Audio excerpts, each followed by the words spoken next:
Thank you. You get the uncomfortable seats. Thank you so much for coming in today, as we said, Martin. We really appreciate you taking the time, and also in coming to this event at a little bit later notice than we usually plan for, so we appreciate it. We're going to start off and hear a little bit about you. Where did you grow up? What's your background? Tell us how it all began. I grew up in Canberra. I was actually born in Canberra. Not many people before the lake was there. I grew up in Canberra. I went to Melbourne, did a economics and arts degree in Melbourne University, and then joined Foreign Affairs and Trade as a diplomat. And so I spent 5 years in Egypt and Syria. Right. It's a bit of an unusual background for an entrepreneur. How did you go from that, and what happened after being a diplomat? I got back to Australia. I did an MBA at the Melbourne Business School, and then went on from there to McKinsey & Company, the international management consulting firm. And I saw the internet in 1995, and I thought it was going to change the world and wanted to be involved in that from the start. And so got involved with the first internet company now 20 years ago called LookSmart. I think we've all heard of that one. And that was during the dot-com boom. That was during the dot-com boom, yeah. So when everything, when we were all discovering our business models, we're all trying to understand how to make money out of this thing. We're all trying to work out what actually it was. It was all pretty wild and pretty unruly, to be honest. What was your role at LookSmart?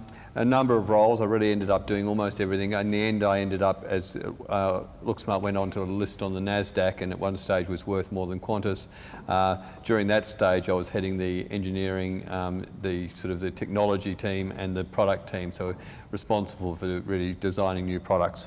And were you still at LookSmart in the 2000s? Yeah, I was in LookSmart in 2000. Yeah, when the whole thing came apart, when everybody said the emperor has no clothes, and indeed the emperor didn't have any clothes, I was there, and we were sort of with the unravelling of that era. And are there any key learnings or elements you want to share from that experience? Yeah, it's interesting. It's when you have a company like LookSmart and you're involved in it, in some ways it's been a success. It's been successful for at least some investors. It's had a major impact upon the Australian technology landscape in many ways. It's easy to look at that and say, well, it was a success. I think the most important thing is to actually recognise that it wasn't. It was a failure, and it's a failure on the most important dimensions, that it didn't create anything of enduring value. It never ultimately created a profitable company. And if we're here for any reason, it must be, if we're doing companies, it must be ultimately to create profitable companies which continue for some period of time. It's not just to return short-term investments. And so I had or short-term investments for any group of people. So I had a chance to reflect on the reasons why LookSmart didn't achieve those objectives. And I think it was, there's a whole series of reasons, and LookSmart wasn't alone. It was that we were part of that era, and we were in the era where people were sort of trying to, discover what the business models were out of this brand new thing called the internet. But I think there were some fundamental lessons, and I think most importantly, LookSmart failed on 3 dimensions. It failed on a real clarity of who the customer was. With that sort of crystal clarity, and I think it's very easy in startup world to say I know who my customer is, but when you actually push on that hard to really know what the customer is and really know what that customer is versus other people, and why that's different, and that was the most important. It was the starting point. Secondly, was why it's actually valuable for that customer. And thirdly, and how you're going to make money out of that customer, and thirdly, what the strategy is to get more of them. I think it's very easy to sort of be a bit vague on those things, and you can be, for a certain stage in a startup, you can afford to be vague, but after a while you've got to get pretty clear about that stuff, otherwise you really don't have a company. Yeah, good advice. Okay, so after LookSmart, you went on then and chaired another organisation. Yeah, so after I got back to Australia after 9/11. I had some children who I wanted to raise as Australians, not as little Americans, and so got back like so many other folks, and Silicon Valley had exploded, and San Francisco was sort of no longer the dreamland it had been. Got back to Australia, got involved in a few different things, but in 2004 or so, a company called Aconex had been around for about 4 years, and they were beginning to get traction.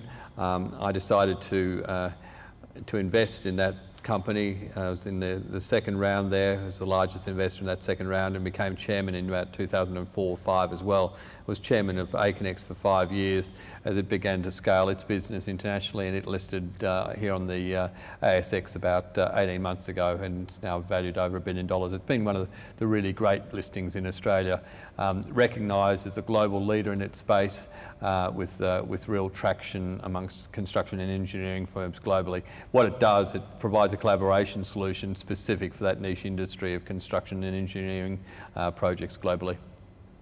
Great.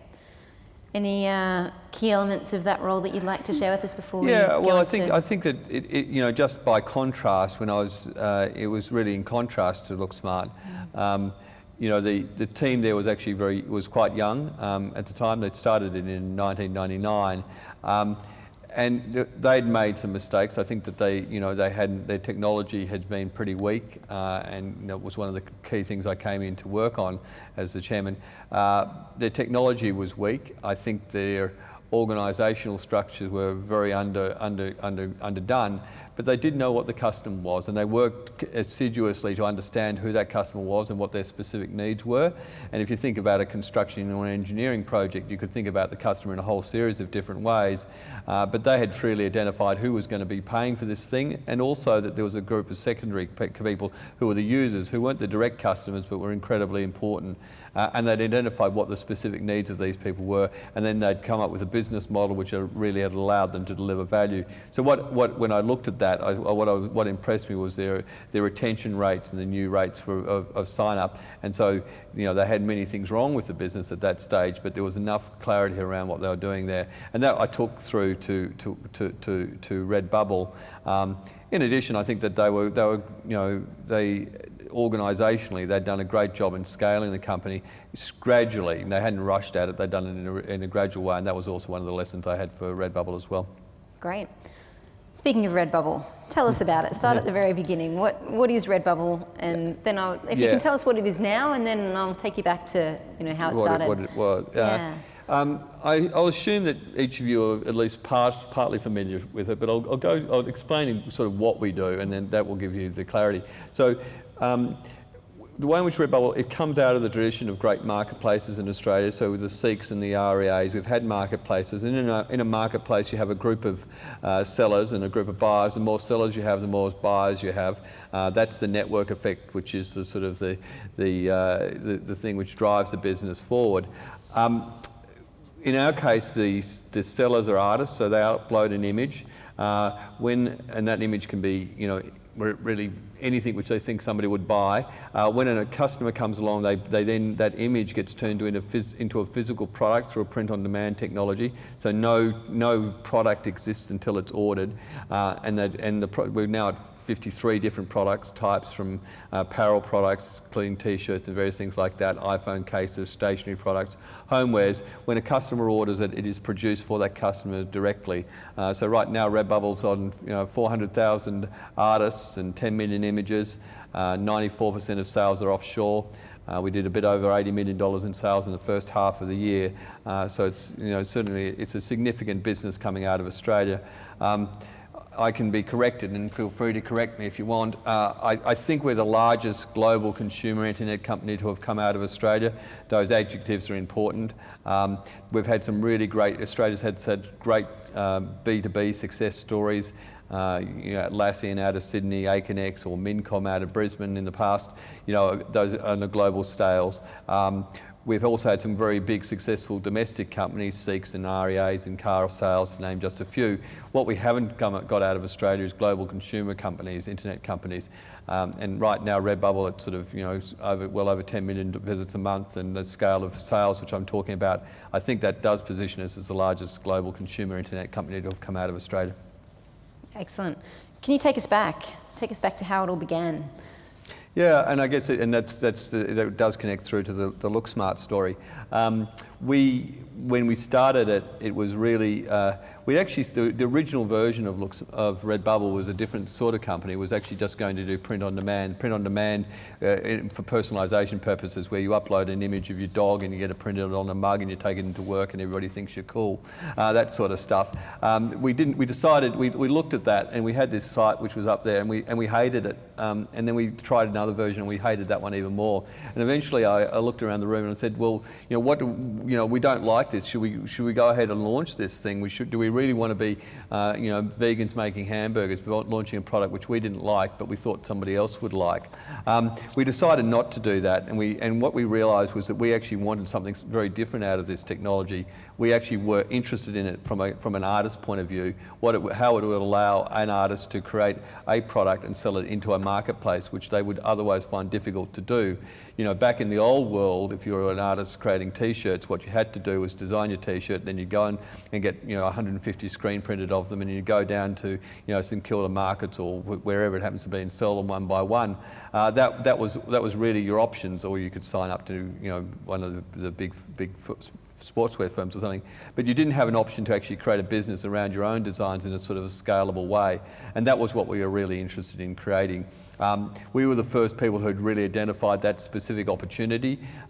We did so, and we recognised very early on that about 15% of the world thinks of themselves as an artist in some form. That creativity is very important for them, and most of them have very little opportunity to actually make a living out of it or connect with other artists. And so they were at that core of the business from the very start, was creating something specifically for them. As I said, started this saying, what we wanted clarity around who the customer was, and that was the beginning of that. Really that clarity was the thing which was most important, and they sustained us. The big marketplaces are wonderful, and everybody wants to start a marketplace, and they sound just wonderful things to do. The truth of them, though, is that they're brutally hard in the first few years. The reason why they're hard is because because of the very nature of that two-sided marketplace. You don't have any customers, you don't have any artists, you don't have any artists, so you don't have any customers. And so marketplaces typically are very, very hard to get started for that very reason. And so you need to find where's the flex in that system, where's the opening, and the opening for us was the artists, who were prepared to be incredibly tolerant of a very inefficient market. They were prepared to put up their images and not to sell for a few years, and it took quite a few years for us to actually get traction, but we at least knew who the customer was in that early days, and we did actually also understand how we would theoretically make money, even though we weren't making any money, at least for a few years. Great. That has created a lot of questions, but let me just start slowly here. So who did you start the business with? Started the business with two friends, Peter Stiles and Paul Van Zeller. Yeah. Peter was ex-military, and he was able to sort of bring that sort of rigour to the business in the early years as the CEO. And Paul Van Zeller was a designer. For a site like Redbubble, having a designer as a co-founder was incredibly useful. Can I do a segue about sort of lessons? I'll do a segue. Definitely. I'm allowed. I'm here. Anyway, so I generally like co-founders. I have done a bit of private investing, and I like situations. Very few people have all of the skills to launch a company. You may be Michael Dell, who did. Maybe still does, but most of us, we need our Wozniak, or we need our Steve Ballmer, or whoever it happens to be. And so co-founding is, it's getting that person along. The other thing which I occasionally meet somebody and they say, well, I've got a really great idea, but I can't get a co-founder. And I think to myself, well, if you can't convince one other person it's a great idea, you've got a bit of a problem, So, choosing a co-founder is tricky. Certainly those relationships can go wrong, but often they're just really important to actually having that breadth of skills. And so in our particular instance, we had Paul Van Zeller, who really provided the heart of the company. He had the sort of the deepest connection with the artists and what they wanted.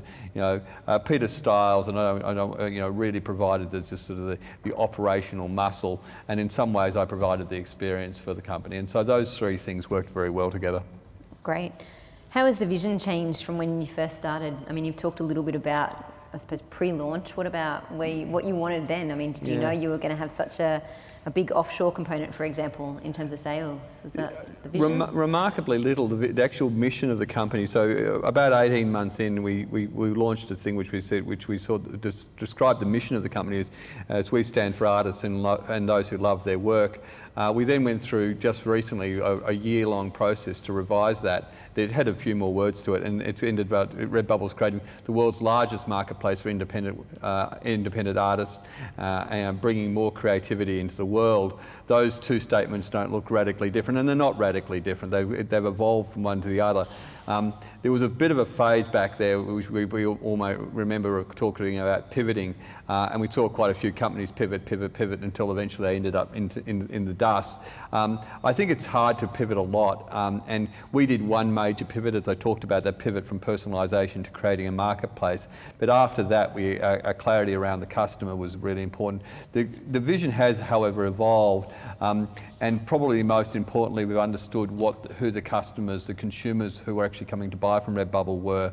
Originally, we had thought of them as being sort of, perhaps, and we thought what we were selling was much more traditional art. It ended up being much more sort of what we think of as creative consumables, t-shirts, apparel products, iPhone cases and those things. And it still is a sort of a high-end art component to it, but it's pretty small. And then we had identified who the consumers were and where they were coming from. So that was really the clarity and that happened mostly in 2010. There was sort of an original view of Redbubble, and I used to call it the sort of the Girl Scout cookie effect, that the artists would come along and because they were there, people would come and buy from them who were their friends and family because they'd have to, because they were friends and family. In the end, the artists actually proved to be really bad sellers. They actually were really bad at doing that. And we actually had to create the marketplace around them, and so there was very little Girl Scout cookie effect. What actually the reality was that fundamentals of the marketplace became important, and so the artists themselves don't buy from each other, and they don't buy from themselves, and they're also not very good at promoting themselves either, which is all a bit unfortunate, really, because we thought we could get a lot more artists, and then they just, because of that, would just make the whole thing work. Yeah, they do, but it's a one step removed. It's actually the quality of the content then creates the circular effect which we're looking for. Yeah, right. I've heard you mention several times this evening about your customer and knowing your customer, and as a bit of a marketer myself, that appeals to me. Can you tell me what you mean by that in terms of the depth? So I think everyone who runs a business or starts a business thinks they know their customer. What level are we talking about? Yeah, and I think that it is inevitably an evolving thing. It's sort of you can't say that, particularly if you're going to a startup, you're not going to from the get-go know exactly who your customer is and where they play, but you have to have a sort of a clarity of at least which ballpark you're playing in, or which football field you're playing in, and then you get clear about what's the game you're specifically playing, and then you get clear about how you play that game, just to drag the analogy to death. But it's really about you getting more specific about what the specifics of your customer need are. So we'd identified independent artists as our customer, and those as our first customer. And we began to know who an independent artist were, but over the years we've worked out got much more granular about that. Identifying graphic designers and illustrators as being most important to us, and then photographers working into that, and how each of these people play within the ecosystem, which is Redbubble, and where we put the emphasis and where we don't put the emphasis, and what we deliver to each of those as customers. You probably think of them more as clients, but for our point of view, customer client, we could call we're serving their needs. On the other side of the equation, it took us a lot longer to work out who the consumers are who'd come to Redbubble, and why they would come there, and what they would get there. So we did a whole bunch of work in 2010, which has began to identify those work, and that's just been an ongoing process of getting clearer and clearer about what the consumer is and also the real trick in this is actually, if you take McDonald's, is to identify who your core customer are, but there's who's hanging around them, and build it for that core customer. And if you take McDonald's as an example, I think it's they're pretty clear about who the people are who come to McDonald's every week and eat there, and that's not me, but that's okay. And then they say, okay, but we don't want to alienate the people who come every now and again. And I think that's that notion of this sort of onion about who's at the heart of this thing, who's around it, and you've got to be not getting confused about that as well. The fact that we've identified people under the age of 35 with a particular, we've got a particular characteristic, a psychographic who we focus in as the consumer. We understand who that person is, but we also understand how they connect to other people around them. And so you build it for that core group of people, but you don't alienate necessarily those other people around it. But the challenge in all of that is it's really easy to get flipped into saying, but we could also, all you need to do is to make Redbubbles, it could really appeal to, seniors over the age of 65 if you allowed, them to upload images of their grandchildren. Yes, we could do that, but that would be at the expense of the core offering. And so there's just that degree of clarity where you think, okay, come back to who your core customers are and build for them. And not that you close the tent to other people, but you understand what the nature of the most important offering is. Question that's just come in. Do you have a favourite piece of data that enlightened Redbubble as to who your customers are? Yeah. It comes back to something earlier which I was talking about, that the Girl Scout cookie effect. We used to think that and this changed everything. We used to think that the artists would be the consumers. We sort of said, artists at the centre and consumers, and the sort of consumers and browsers, like it was building out like that. It ended up being not that at all. The amount of art which is actually bought, or the amount of work which is bought by artists, is about 2%, and the amount which is, so it ended up like two completely separate groups. And when we actually realised that they were not buying, and they weren't also very good at selling, we actually realised we had to create something quite different, and that transformed the way in which we looked at the business. Great. So now you're 10 years into it, but when you started, what were some of the early challenges, and at what point did you get a tipping point? Was it successful from month one, or no? When did you know this is going to work? I think that when you're in the early stages of a business, you're really trying to there's an awful lot of unappetizing things going on, or unattractive things going on, or there's often not a lot which is encouraging you. You've got to find those things which do suggest that there's potential here. And in our case, it was how attractive it was and how passionately the artists were attaching to us. So in the early days, we're really looking at artist retention rates and artist engagement rates. Those were really important early on, and they gave us enough confidence to keep going. Even while the marketplace itself wasn't working very well, there still wasn't a lot of traction in terms of sales from artists to others. And so that was and it was tough to get through that phase as well, and to recognise what it actually could come. We started in 2006. We raised some seed funding then. And a decent amount as well in the Australian context. So we started with $2 million off the business plan, which wasn't bad going. But we actually did need that. And then we raised another $4 million within the first few years. And then this was including during the global financial crisis. So I think in those, really up to about 2010, it was pretty tricky, to be honest. You really were, 4 years of just crawling across the the glass.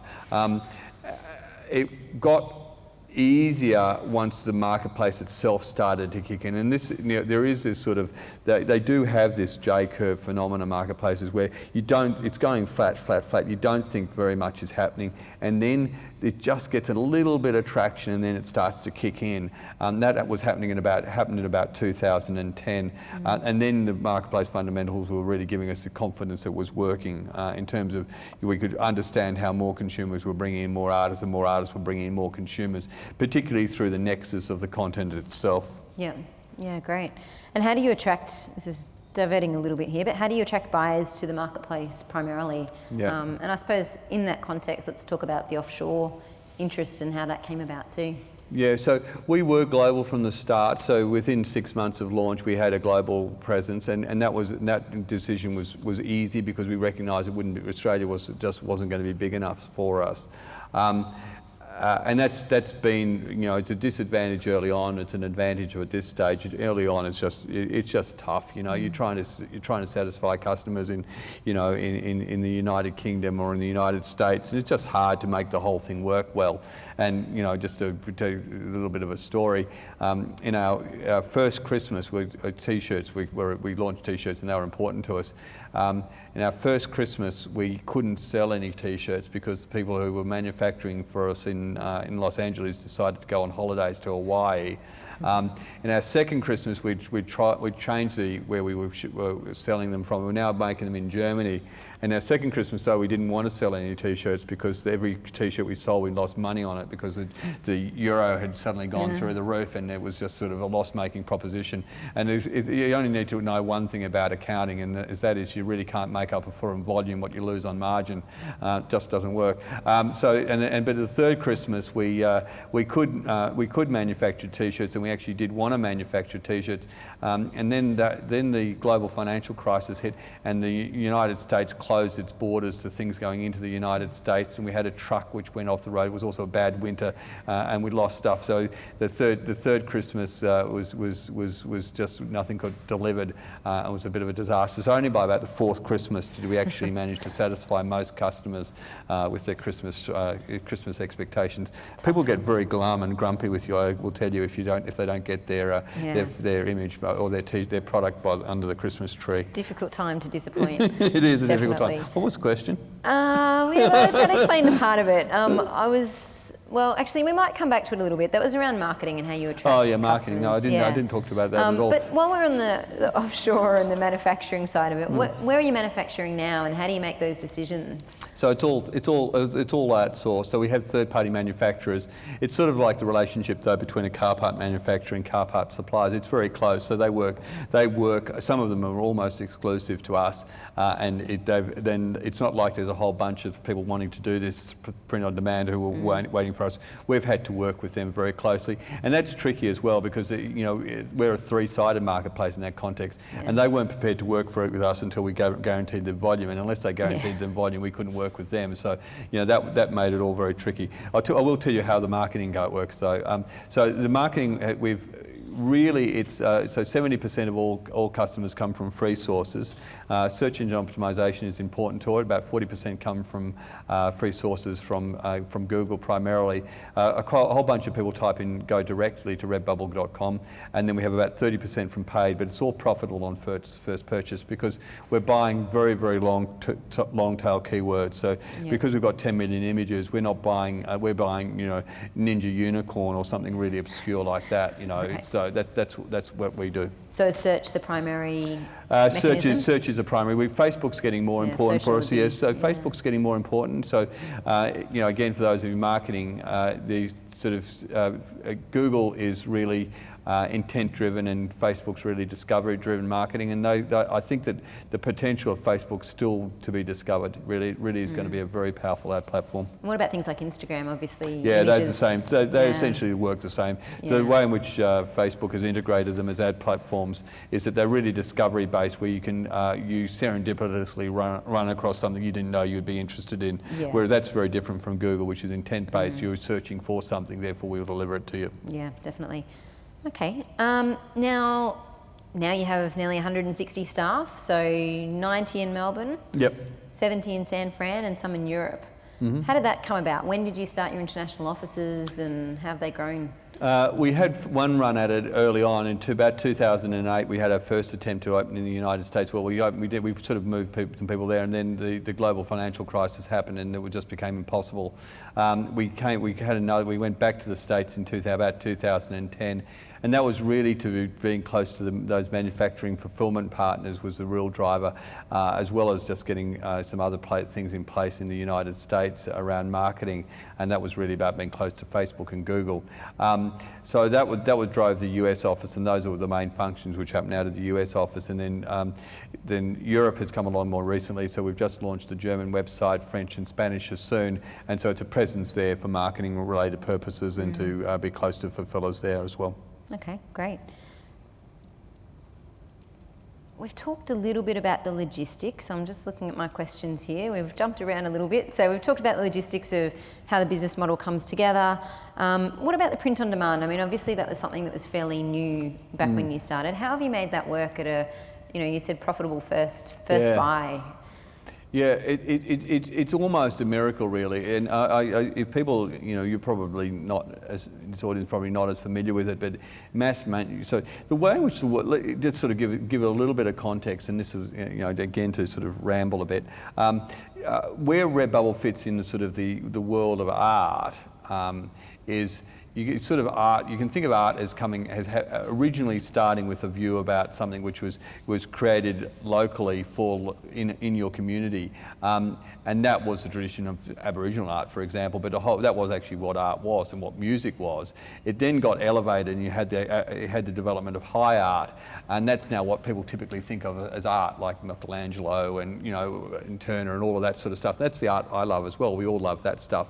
It's got a great place in the world. But there's another tradition of art as well, and that's that original tradition. And so in this context, there's works of, in the 19th century, William Morris came along, and there was and the arts and crafts movement. And what they wanted to do was to bring beauty into everybody's lives. And they focused using some elements of mass production to do that, particularly sort of curtains and materials was really where they realised they can make beautiful, there's no real reason why you can't have a beautiful sofa with really great material on it if they did. So they used mass production. That then, during the early part of the 20th century, and I'm sorry if this is a bit of a history lesson, during the early part of the 20th century, mass production and mass marketing became our default way of thinking about the world. Like, it gets manufactured in mass and gets marketed to us in mass. You had the advent of the internet, which suddenly allowed, one-to-one communication, so micro-marketing.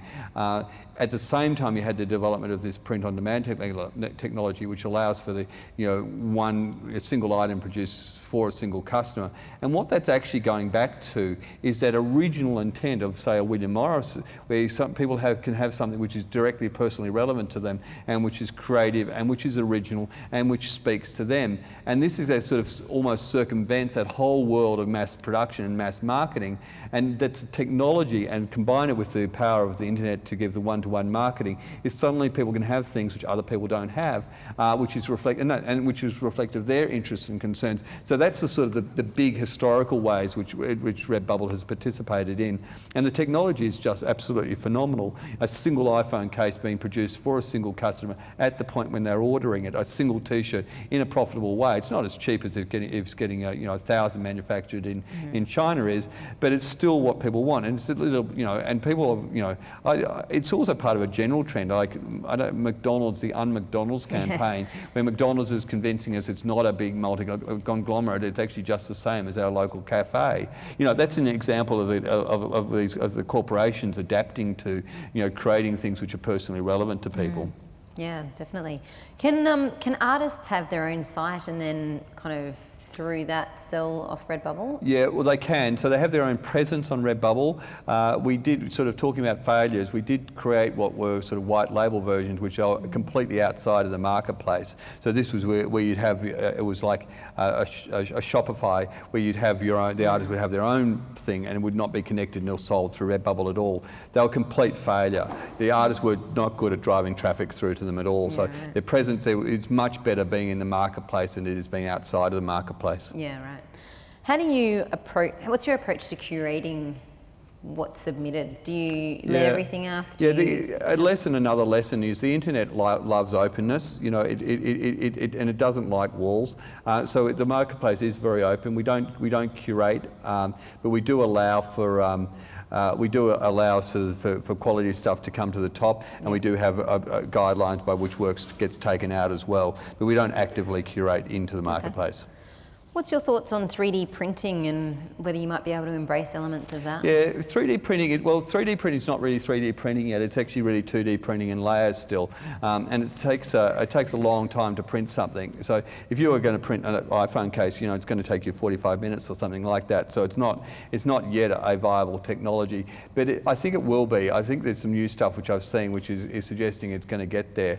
And when it does, it will actually open up a whole new range of possibilities for us. Particularly things like jewellery and sort of more smaller items, household items. Yep. Yep. Okay. Now, you've spoken a little bit about funding and how you got started. You had some seed funding, then you raised some further funding. So that was 2 rounds that you did, and I know you've recently just done a pre-IPO round. Can you just tell us a little bit about where you're at with the lead up to your ASX listing? Yeah, so we did. The one great advantage. I did my MBA and I did some theoretical lessons in working capital. You only really understand what working capital is when you don't have any. And what Redbubble had is a great advantage. We collect all the money up front. And then we distribute it after the event to the artists and to the fulfillers, and that's given us what's called negative working capital, which is actually the good form of working capital, by the way. And so that's actually funded the business so we raised the early money, then we were growing quickly, and then we were getting the cash flow from that. So we didn't have to take any further money. We really didn't have to take any at all. We raised a round last year in May, which was about $15 million, and we just raised a convertible note round which converts into the IPO at $12 million. But it actually, when you look at it all, so the IPO itself will raise circa, say, $42 million all said and done when it's all, but the amount of cash we have at the beginning of the year is actually the same as the amount of cash we have at the end of the year. So you say, well, why did you raise all that money? And it's actually not really about the money, it's about the profile which we get from being a public company and balance sheet support and all those sorts of funny things, yeah. Can you talk us through some of those factors that made you make that decision? Yeah, I think that, for us, it's really about profile. It's sort of a number of factors. So certainly it's about profile. A publicly listed company gets more profile. There's no liquidity. The existing shareholders will have liquidity into their shares in the sense that they'll be able to sell them. But at the IPO itself, they were given the opportunity to sell, and they didn't decide to take it up. They actually decided to buy more shares. There was some sold, so about $9.8 million was sold, but it's not very much on a share register as large as ours. So it's about the profile. It is about the balance sheet support is important just for that reason. It's about liquidity for employees, because most employees have stock in the company, and that makes it clear what the value of that is. It does give us access to the capital markets if we need them, if there's other things come along. So it does give us more support there. But overwhelmingly, I think we've been going now for 10 years, and it sort of feels like the right time. Mm-hmm. We spoke briefly about why you chose the ASX to list on. Do you want to explain that one as well? The ASX is. I know that Scott from Atlassian has been critical of he was saying when Atlassian listed that they really just thought the NASDAQ was the place to go. Aconex chose the ASX as well. WiseTech has recently chosen the ASX. I think that there's, valuation issues will sort of sort themselves out, in due course. Capital can still flow pretty freely between borders these days. A company like Redbubble can get the issue then is how much coverage you're going to get and how the analysts are going to look at you. Redbubble's a really, really easy company to understand from a financial point of view, like it just is transparent. And so I think that people can look at the P&L and just get it pretty quickly. And so that makes it easy. And we have seen that the ASX has shown support for high growth technology companies with global exposure because of we've got the 5th largest pool of savings in the world here. It's remarkable, the superannuation funds, how much money is available. And some of those can only invest in Australia, and there's sort of been a company like Aconex or Redbubble or WiseTech will get well received because those companies give those superannuation funds, in particular the global exposure which they're looking for. So that provided the markets could actually understand what we were doing. I will say I think it is going to take a little bit of an education exercise to do it, because there's still there's not a lot of peers for Redbubble here, or there's really no real true peers. So there's a bit of education market to occur. But I think that there's certainly the investors are sufficiently sophisticated to do that over time. Great.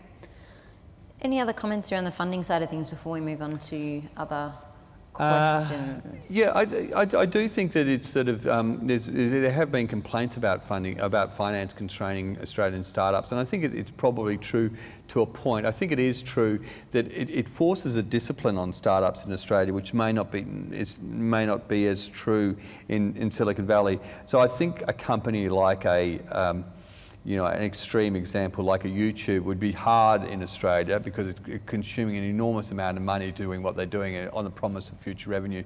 So I think it does constrain, but only up to an extent. I don't think that's the most important limiting factor of growing startups in Australia. There is certainly more money becoming available for startups as well. Where did your initial funding come from? Friends of mine, really. Yeah. So it was sort of, and that was. I think that it's people complain about funding as if it just will come to you inevitably. You don't have to have some credibility to do it, to raise money, Yeah. Okay, great.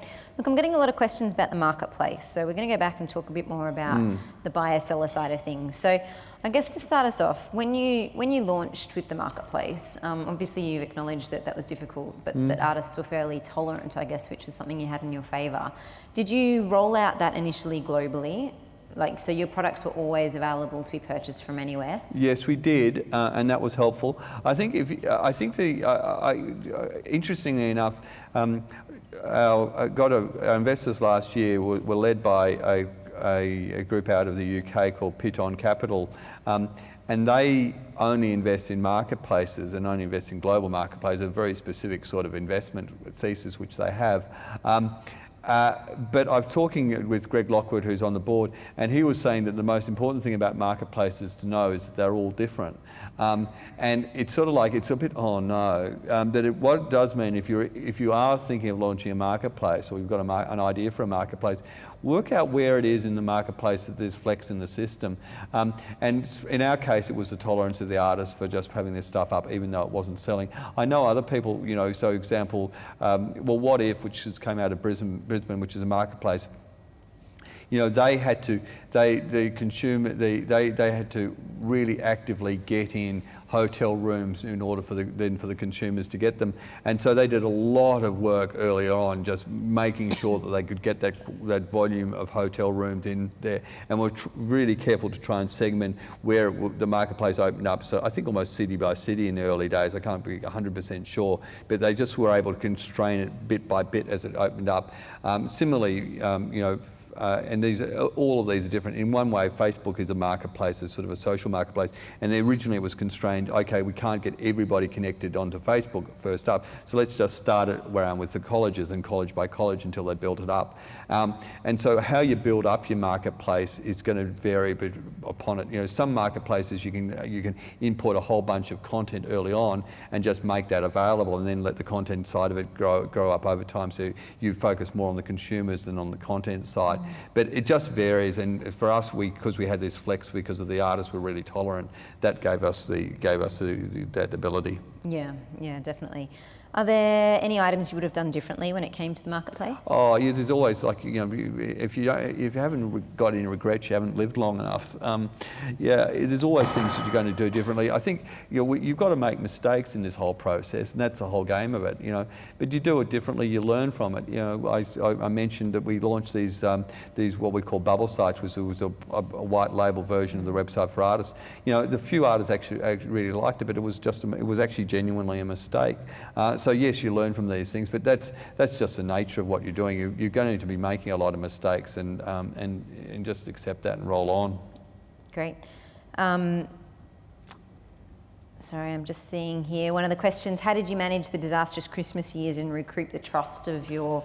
Well, both sides, the sellers and the customers. Both sides. It was mostly on the consumer side. We just went overboard in terms of compensation for the customers. So they all got what they bought when they bought it, and they also got it again via voucher. So they just got double, basically. It just cost us a whole bucket load of money, but it was recognised that was the only way in which we can make it work. Okay. Yeah. Great. Current challenges. I mean, obviously you're probably quite focused on the IPO stage right now, but from the business perspective, what at this stage in the process, what are the challenges? The biggest challenge really is, and it comes back to this sort of, I think of marketplaces as ecosystems, sort of connecting these things together. And like an ecosystem, they thrive. It would be lovely to say you can just sort of step outside of it, but you have to do some actions. But that's just sort of, Australia's really good because, Australia had a really great ecosystem here before we came along, and we decided to introduce cane toads and rabbits and various other sorts of things, and those weren't good additions.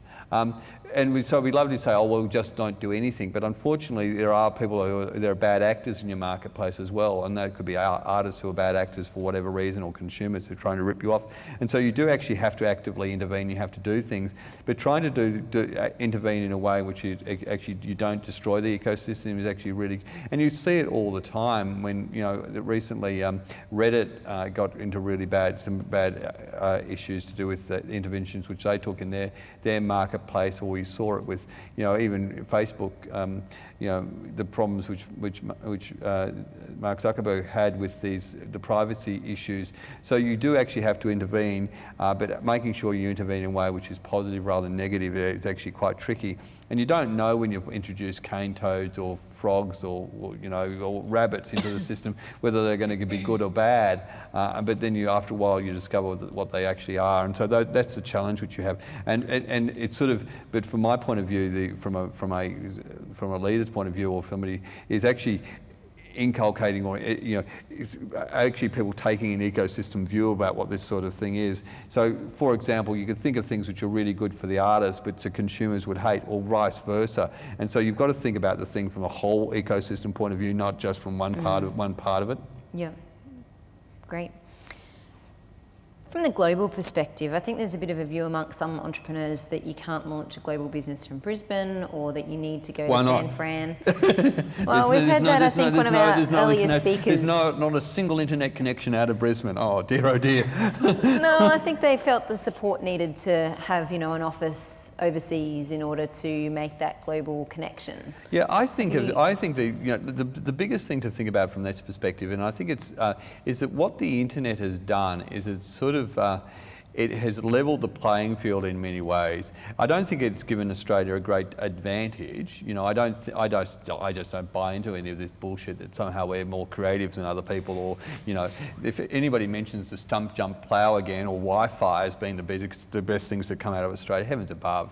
It's not. I don't think we're inherently more creative than the next people. But what the internet has actually done is lowered the barrier to competition. So where before it was hard to compete from Australia, now it's no longer as the case. And we don't know where Skype came from. We do. We know it came out of Scandinavia, but we don't have to know that. Yeah. These things can come from anywhere and be managed from anywhere. For years and years, if you walk into if you go down to South by Southwest and ask about Redbubble, they'll all tell you it's an American company. So you can. Is that something you specifically kind of didn't? No, we just don't do it because people don't care, and they just assume. Well, they sort of assume that it's their own. That's right. They just assume. It. So I think you can do any of this. Some things are harder, like what if is hard because you have to scale it that city by city, and that sort of naturally tends to have a geographic location. But I don't think people at Atlassian, nobody's really cared where Atlassian came from, or Aconex has also had to scale city by city as well because it's got a sales force. But I think you don't try and scale. I think the challenge there is don't try and pick a business which requires you to have a huge on-the-ground sales force and then do it out of Brisbane and not pretend you're going to have offices globally. Then you're going to have a problem. Of course you are. But if you can actually think of businesses which can, just scale by the nature of the internet. And in the case of Redbubble, if we had done our own physical manufacturing, no, we could not have scaled it out of Australia. We would have had to. But because we could actually outsource that manufacturing, it was possible to scale. So I think I think that it's quite possible to do any of these things. And I don't also buy into the argument that you be in Silicon Valley, that somehow you're just going to be there and your brain's going to behave in this whole lot of better way, and suddenly everything's going to become much more obvious, and then the VCs are just going to dump money in your lap because you're there, and all that stuff. And I'd lived in Silicon Valley for 5 years. I think you can do it. I think you can absolutely do it here. I think that may be a little bit trickier in some ways, but you also get some advantages as well. In terms of your production of product, you've obviously outsourced that from day one. Have you ever considered bringing any of that in-house?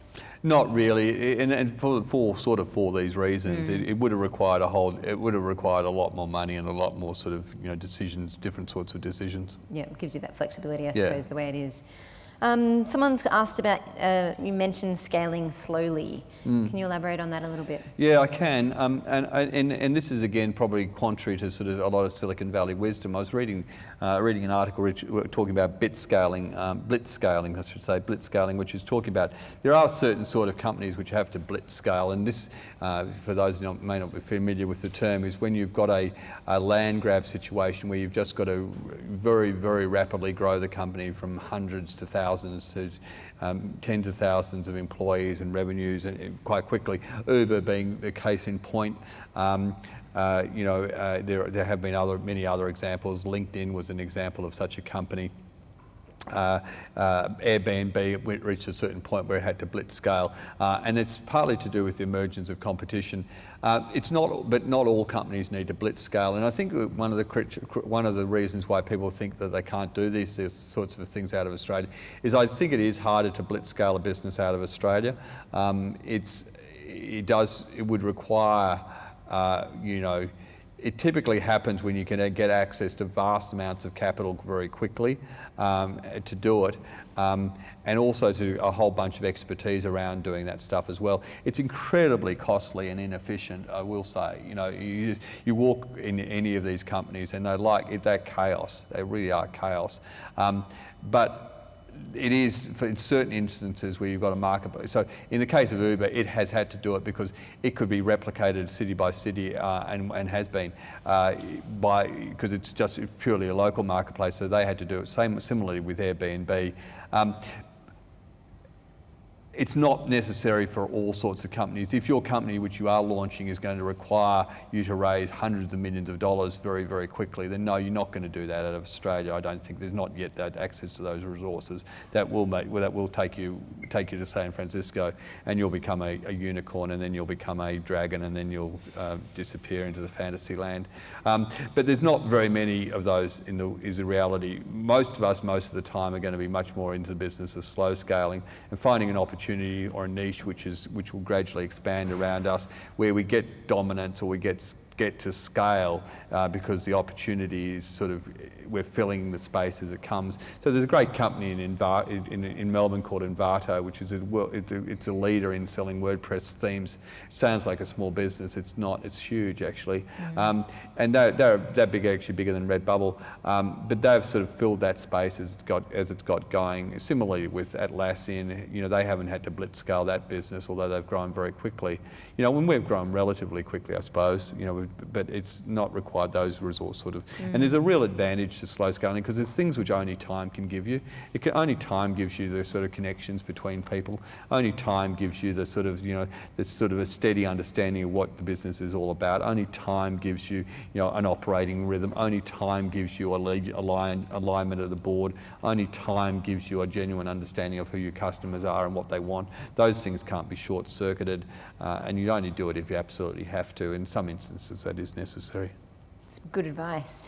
All right, we have got an influx of questions, as is always in the way, in the last few minutes of an interview. So let me just try and group them a little bit here. Tips for Australian tech startups. That's a big one. It's a little broad, but this sort of comes out of the experience of I gave you a few tips early on, but I'll refine those a little bit. I think that one of the most important things, and this comes out of 20 years of doing this now, it's really about focus. And you don't have to have a narrow focus early on, but you have to be refining your focus constantly and it should be getting narrower over time. If you've been doing the same thing, and you see quite a few companies who come out of Australia, we can do anything. Well, yeah, I know. Let's narrow it down a little bit. It's a piece of technology which it really can do anything for a business. And you go, well, what? It can be about an HR system, and it can be an accounting system, and it can be this. And you say, okay, great. What businesses? Where? And so it's much more important to get to a much more narrow focus. And when you've narrowed that focus more, make sure that there's sort of there's talk of is there a is there a gap in the in the business universe, and then there's a business in the gap. But sort of, there's a company come out of Brisbane, which is entirely pretty focused on work-safe related stuff and making work safe. They've really narrowed their focus, and they realise where the customers are, and they're building specifically for that. And your customers really do want that degree of clarity. So it's about focus would be one of the most important lessons. You don't have to have it right from the start. You can just have a technology, but don't just continue down that path for too long. Great. What do you think is the next medium for promoting and connecting with customers to support the network effect? Oh, we all know it's bots, whatever bots are on Messenger. Yeah. Bots are the big thing. And the only thing, we do also need to recall that Facebook has launched a few things which haven't taken off. I don't know whether bots on Messenger are going to take off. I get what they are, and I suspect they probably will, but it's going to be pretty specific as well. But we'll see. They're very smart people. So what's the next medium? Oh, is it virtual reality? Is it who knows? I think you want to make you probably most things should be pretty independent of those technologies, to be honest. People say to me, well, Redbubble, why it can be duplicated because I can, take an image and I'll be able to 3D print that at my home and stuff like that. I don't think that's likely. The shortage in our particular space is the creativity. I could no longer paint this or draw this T-shirt than I could fly to the moon, and so there's always going to be that shortage is always going to be there. So we're always going to be there. Just like the music industry, yes, it has had to be transformed itself as the channels have changed. The music is still around. It's actually turned the corner now. It's actually the revenues in music are going up again. Thank heaven. So I think that I don't think some businesses will become dependent upon a particular sort of technology, but it's a pretty dangerous place but it's a pretty dangerous place to put yourself. Yeah, agree. How have you managed the quality and quality assurance of your products when you use multiple suppliers? Yeah, it's tricky. So we do a whole bunch of stuff. So we do a lot to bring on a new supplier requires a lot of quality testing up front. We do a net promoter score for every new customer. So we ask them would they recommend Redbubble to a friend, and that's for every single customer. That'll identify problems after the event, and that's a standard methodology. And we also do blind buying as well, and we also visit them as well. So there are whole layers of different quality filters which we put through on it.